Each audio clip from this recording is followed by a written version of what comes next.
ইন্দুবউ ভবানীকে বলছে রামপ্রসাদ ঠাকুর খাবার তুলছে না মুখে, খালি বিড়বিড় করছে, কি হচ্ছে বুঝতে পারছি না। ভবানী বলছে যতদিন যাচ্ছে তারা আমার বিরুদ্ধে যাচ্ছে, বলছে ওর সংসার ওকে বুঝে নিতে। ভবানী তখন ইন্দুবউকে বলছে দিদি তুমিই বলো, চারিদিকে এত ঝড়, আমার মেয়েটার সম্পর্কে আমি একটু ভাবতে পারছি না।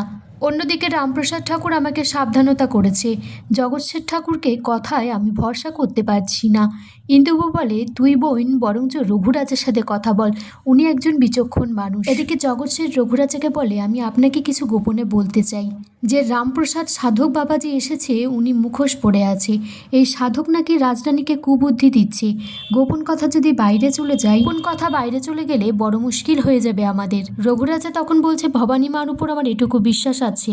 জগৎ শেঠ বলছে এই সাধক এখানে কেন এসেছে, তাৎক্ষণিক সুবিধা লাভের জন্য। ভবানী মাকে যদি অন্য পথে চালিত করে আমাদেরকে আরও শক্ত হতে হবে। কে বলতে পারে সিরাজউদ্দৌলা একে সাধক হিসেবে এখানে পাঠিয়েছে, আর ভবানী মা ধর্মে বিশ্বাসী করে তাকে বিশ্বাস করছে। জগৎ বলছে যেভাবেই হোক রামপ্রসাদকে আমাদের এই মহল থেকে তাড়াতে হবে। রঘুরাজা তারপর রক্ষীকে বলে রামপ্রসাদকে মহল থেকে তাড়িয়ে দিতে বা তাকে আটক করতে কারাগারে। এদিকে রামপ্রসাদ কালীমায়ের মূর্তি গড়াচ্ছে, আবার দর্পণে সেই যুদ্ধের ছবি দেখছে। রামপ্রসাদ বলছে আমি এত বড় বিপদ কি করে কাটাবো মা, বারবার একই প্রতিচ্ছবি আমাকে তুই দেখাচ্ছিস। তখন রামপ্রসাদকে রক্ষীরা আটক করে। রামপ্রসাদ বলে আমায় কেউ আটক করে রাখতে পারবে না গো। এদিকে ভবানী বলছে রঘুরাজা কি তবে আসার উপর। এদিকে ভবানী রঘুরাজার সাথে দেখা করতে চাইলে রক্ষী বলে যে রঘুরাজার শরীর খারাপ হয়েছে। ভবানী তখন বলছে রঘুরাজার এখন হঠাৎ শরীর খারাপ কেন হলো, উনিও কি আমার উপর রাগ করলেন? কে এক্ষুনি রামপ্রসাদ সাধক বাবার কাছে যেতে হবে।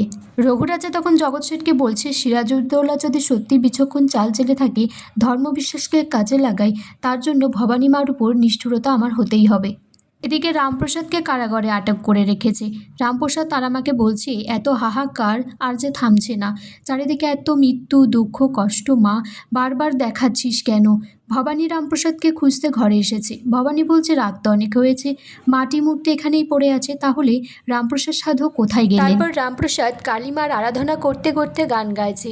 ভবানী তখন মহলের বাইরে এসে বলছে রামপ্রসাদ ঠাকুরকে তো কোথাও খুঁজে পাচ্ছি না, তিনি কি হারিয়ে গেলেন? হে মা ভবানী, তোমার নির্দেশ মেনে তিনি নাটোরে এসেছিলেন আমাকে সঠিক পথ দেখানোর জন্য, তিনাকে আমায় খুঁজে পেতেই হবে। দূর থেকে রামপ্রসাদের গান ভেসে আসছে। ভবানী বলছে ওটা তো মহলের উত্তর দিক থেকে পাওয়া যাচ্ছে। মহলের উত্তর দিকে তো কারাগার, ওখানে রামপ্রসাদ সাধক কি করছে? আগামী পর্বে দেখা যায় ভবানীর পায়ে একটা পশুর হাড় ফুটে গেছে। তখন বলছে চারিদিকে খালি অমঙ্গলের ইঙ্গিত, আমায় কী পথ দেখাতে চাইছো মা ভবানী?